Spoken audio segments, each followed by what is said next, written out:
दोस्तों नमस्कार। आज हम जानेंगे कि मैग्नेसा में नए मेंबर का रजिस्ट्रेशन कैसे करते हैं। इसके लिए सबसे पहले आप आपके एड्रेस बार में जाइए, वहां पे www.magnesa.com टाइप कीजिए, वेबसाइट पे आइए और अपनी आईडी से, जो स्पॉन्सर आईडी है, उससे लॉगिन करें। लॉगिन करने के लिए आप आईडी नंबर टाइप करें, वहां पासवर्ड की जगह पासवर्ड टाइप करें और साइन इन करें। साइन इन करने के बाद में आपका बैक ऑफिस आ गया है। बैक ऑफिस के अंदर में आप देखेंगे कि यहाँ पे आपके पास में दो ऑप्शन है। एक तो आप एनरोल से भी नए मेंबर का रजिस्ट्रेशन कर सकते हैं या जीनियोलॉजी से भी कर सकते हैं। एनरोल में मैं आपको क्लिक करके दिखा रहा हूँ। एनरोल के अंदर में ये देखिए डिस्ट्रीब्यूटर रजिस्ट्रेशन का फॉर्म ओपन हो गया है। आप यहाँ पे प्लेसमेंट आईडी लिख सकते हैं, उसके लेफ्ट या राइट की पोजीशन, और स्पॉन्सर आईडी लिख सकते हैं। ये समझने के लिए हम जीनियोलॉजी के थ्रू जाएंगे और फिर आपको फिर से दोबारा मैं फॉर्म पे लेकर आऊंगा। जीनियोलॉजी मींस ये आपका स्ट्रक्चर, आपके ट्री में कौन कौन कहाँ है। सो से फॉर एग्जांपल आप चाहते हैं कि आप नए व्यक्ति को इस जगह पे स्पॉन्सर करें, तो ये रही प्लेसमेंट आईडी, और प्लेसमेंट आईडी के लेफ्ट में ये आईडी आ रही है। तो आप अगर जा रहे हैं एनरोल के थ्रू, तो ये रही स्पॉन्सर आईडी, जो आपकी आईडी है, वो ऑटोमेटिक ले लेगा सिस्टम। लेकिन प्लेसमेंट आईडी आपको ये आईडी नंबर देना है और उसके लेफ्ट में ये बताना है। अदरवाइज दूसरा आसान तरीका है कि आप यहाँ पे सिंगल क्लिक करें और सेम वही फॉर्म आपको ओपन मिल गया है। इसमें हम ऊपर देखते हैं तो यहाँ प्लेसमेंट आईडी पहले से ही फील्ड अप है, इसके लेफ्ट साइड, और आपकी स्पॉन्सर आईडी जिस आईडी से आपने लॉग इन किया था।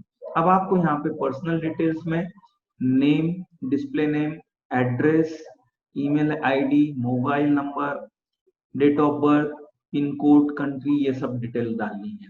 इसके अलावा कुछ टेक्निकल डिटेल्स लाइक बैंक की detail, name of the bank वगैरह वगैरह, पैन नंबर, अगर फॉर्म है तो जीएसटी नंबर, नॉमिनी का नाम, रिलेशनशिप और मोबाइल नंबर ये डालना है नॉमिनी का। Then you can choose your password. Password में आपको कुछ इंस्ट्रक्शंस फॉलो करने हैं। वो है 8 से 15 कैरेक्टर का पासवर्ड हो, अपर और लोअर केस दोनों लेटर्स हो, उसमें कम से कम एक नंबर और एक स्पेशल कैरेक्टर जरूर होना चाहिए। ये पूरी इंफॉर्मेशन देने के बाद आप टर्म्स एंड कंडीशन एक्सेप्ट करके रजिस्ट्रेशन के लिए जा सकते हैं। रजिस्ट्रेशन करने के बाद में एक सर्टिफिकेट प्रिंट होगा। सो ये सेम फॉर्म आपने देखा था कि आपको एनरोल से भी मिलता है, सिर्फ वहां पे प्लेसमेंट का आईडी नहीं होता है। That's the only difference.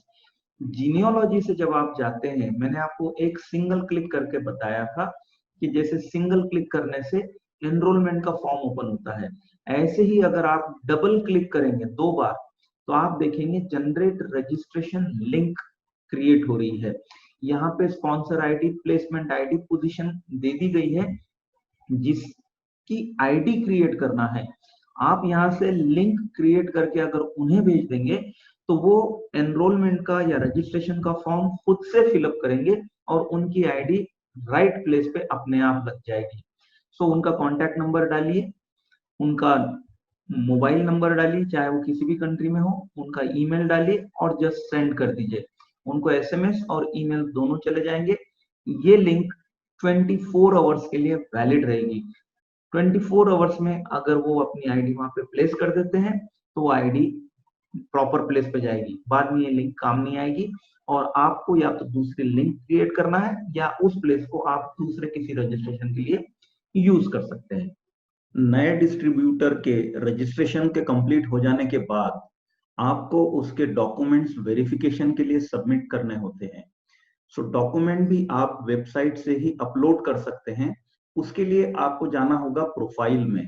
Profile में अगर आप देखेंगे तो यहाँ पे देखिए बैंक वेरिफिकेशन के लिए, पैन वेरिफिकेशन और आधार कार्ड वेरिफिकेशन के लिए आप फाइल सबमिट कर सकते हैं।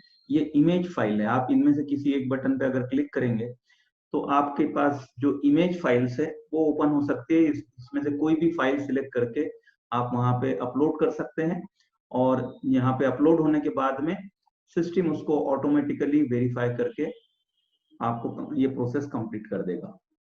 है ना सिंपल।